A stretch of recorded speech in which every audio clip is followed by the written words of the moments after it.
and welcome to Little Learners. In today's video, I'm going to be telling you that not only should you let your child play with their food, it's actually vital for their development. Before we get started, don't forget to click that like button during the video if you find it entertaining, useful, helpful, interesting, and click the subscribe button so that you can join the Little Learners family. Also, I send out a newsletter every month and there are discounts in there, so click the link in the description to go and sign up for that. Don't play with your food. It's a line that many of us have heard from our parents and their parents before them and their parents before them. Table manners, table etiquette is something that has been very desirable. It's something that people feel is very important to teach to children so that they can be polite at the table and have the appropriate manners. Don't put your elbows on the table. Don't lick your knife. Don't play with your food. Now, a lot of this advice is something that we would follow as adults if we're out at a restaurant or eating with our family. But what about children? How important are table manners when we're talking about children? Well, actually, not important at all. Let's talk about weaning. So at around the 6-month mark, children start weaning, which means they start eating foods. So this is often pureed food, and sometimes it might include some finger foods, and it's really a very, very small amount. I think when my son started weaning, he was having a teaspoon or two a day of some puree. Because their tummies are so tiny, we're obviously feeding them a very small amount of food. They don't have many teeth and they're not used to swallowing anything other than milk at that stage. So we have to be very careful. But when you think of a baby or a toddler eating food, what picture do you have in your mind?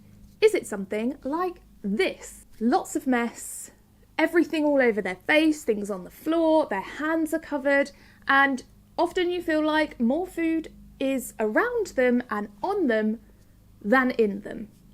This is really important for children's development. I talk a lot on this channel about children developing their sensory skills and using sensory activities to help children explore the world around them. So if you put something new in front of a child, especially in front of a very young child, often that thing will be put in their mouth if they're very young. It will be explored, they will move it around in their hands, they'll lift it up, they'll drop it, pick it up, drop it again. They'll be using lots of different methods to explore this new object that you've given them. The same applies for food. So when you give a young child some food, particularly if it's something they've never had before, they will want to explore it. Just because you say this is food, eat it, doesn't mean that they're automatically going to eat it, because that's just not the way our brains are wired. A baby will look at the food, put their hands in it, feel it, squeeze it. They might put it in their mouth, take it out, put it in, take it out. They might throw it on the floor. They might watch it drop. They might put it in their hair. My son loves putting food in his hair for some reason, and just explore it with all of their different senses. As children get a bit older, obviously they do this a lot less because they're used to the food that they're eating, but you will still see children playing with their food. I always think it's really funny that we tell children not to play with their food, because many parents will put food on a spoon and pretend it's an aeroplane and say, "Here comes the aeroplane." That is playing with food. If you're making food into an aeroplane or a train and saying, "Choo choo choo, here comes the train," that's playing with food. So, that aside, the sensory side of food. If as an adult I put 4 little bowls in front of you of, let's just say I've pureed some things up, and I say to you that 3 of these things are edible and 1 of them isn't really. You could eat it, but it's not good to eat. And you don't know what is in any of them. What is your first thought? What are you going to do first? Are you just going to get a spoon and eat them? Are you going to guess? Are you going to be thinking about the colour of the food in front of you? Are you going to be thinking about the consistency? Maybe one of them is very smooth and one of them has chunks in it. If one has chunks in it, are you going to pick those up and try and look at them and feel them and try and work out what that food is? You might smell it to try and work out what it is. Now, obviously, as an adult, you have a lot of knowledge of different foods, and you'd be able to use these senses to figure out what this food is, hopefully, and not eat the one that isn't edible.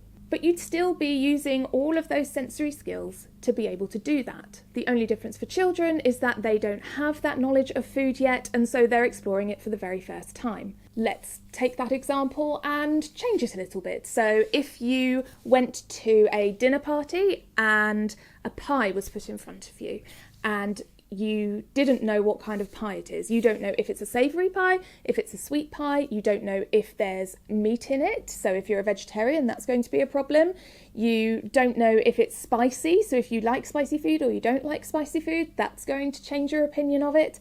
You don't know how it's going to taste, you don't know what to expect because you can't see what's inside the pie, right? It's just a little individual pie.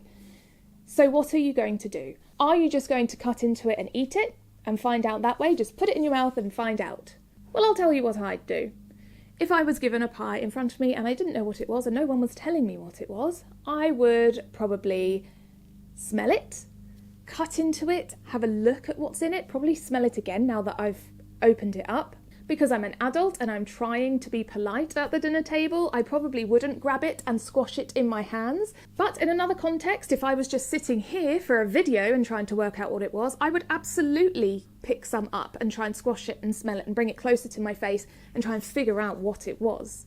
Only then, when I had used all of those different ways of figuring out what it was, would I put it in my mouth to taste it. So for a child who basically has this experience every time they have a meal, we cannot expect them to not play with their food. If we think about fine motor skills, so I've talked on this channel before about fine motor skills, that is kind of your small motor skills like picking things up with your fingers, for example. This helps eventually to be able to write and use tools and utensils. Children will be developing their fine motor skills, so right at the beginning, when they're first starting to wean, they will just grab with their full fist because they don't have that kind of pincer grip skill yet. Grab with their full fist and shove it in their mouth because they don't have another way to be able to do it. They can grab it and then try and push it in their mouth. That's the skill they have at the moment. So lots of it will fall down, lots of it will go over their face and they'll squish it. So they might pick it up and then think, oh, this is different. Or, I feel like I've felt this before, and give it a bit of a squeeze. And that's really, really important for them to be exploring the world. Eventually, as children get more used to picking up food, they'll be more accurate at putting it in their mouths and they'll start developing finer motor skills to be able to pick something up with this pincer grip with their finger and their thumb and put it in their mouth. And then they will move on to using cutlery. But they can't move to that stage until they've been through the stage of just grabbing it and shoving it in their mouths. My son, for example, is 18 months old, and even though he can now use a fork and a spoon pretty well, sometimes he will just put the spoon down and grab with his hand instead because it's quicker. And especially if it's something he has never had before or he rarely has, he will go in with his hands first and kind of have a look at it and try and figure out what it is. If I just put it on a spoon and put it to his mouth, he'd be like, "Mummy, what are you doing? I don't know what that is. Don't put it in my mouth yet. I'm not ready." With my son, certain foods that he was quite apprehensive to try at meal times, I would then take and use during our playtime. So he didn't want to eat cucumber for quite a while. He just wouldn't touch it. I guess he didn't like the look of it. He didn't even want to feel it. So when we were playing, I would set up a little table in our living room and put some pieces of cucumber on there, different sizes and shapes, and he could just explore it then by looking at it, feeling it. He really enjoyed poking his finger through it, and this gave him a better feeling towards cucumber. So originally, if he saw it, he had just decided, I don't want to touch this, and he just would never touch it. But once he had been playing around with it and playing with it in that kind of context rather than at meal times, the second time I put the cucumber out to play with, he put it to his mouth.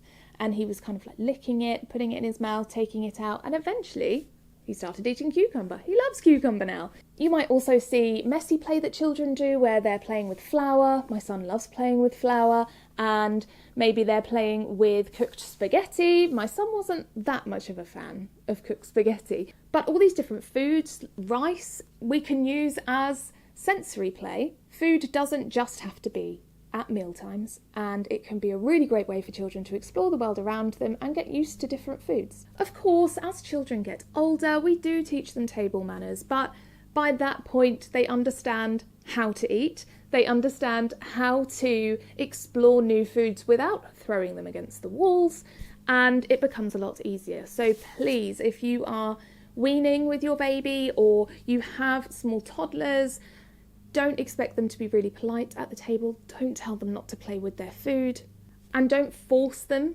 to eat. So the kind of general rule is before 1, food is mostly just for fun, because they're still getting most of their nutrients from their milk. So if you have an 11-month-old and you're trying to get them to eat, but they're really just not wanting to eat at a mealtime and they're just squashing, maybe they've got some strawberries and they're just squashing the strawberries and not really eating them, don't try and force them to eat it, because we don't want children to have a negative association with food. And if they don't want to eat it and they're just exploring it by squishing it in their hands, that is fine.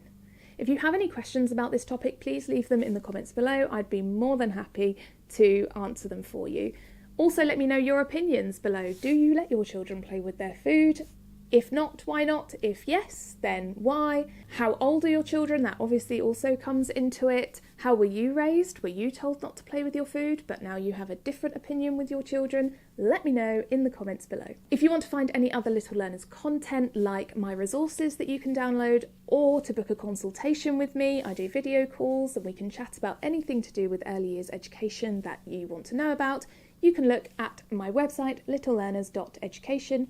Don't forget to sign up for the newsletter. The link for that is in the description box down below. Give this video a thumbs up if you found it interesting. Thank you so much for watching. Click the subscribe button and I will see you next time.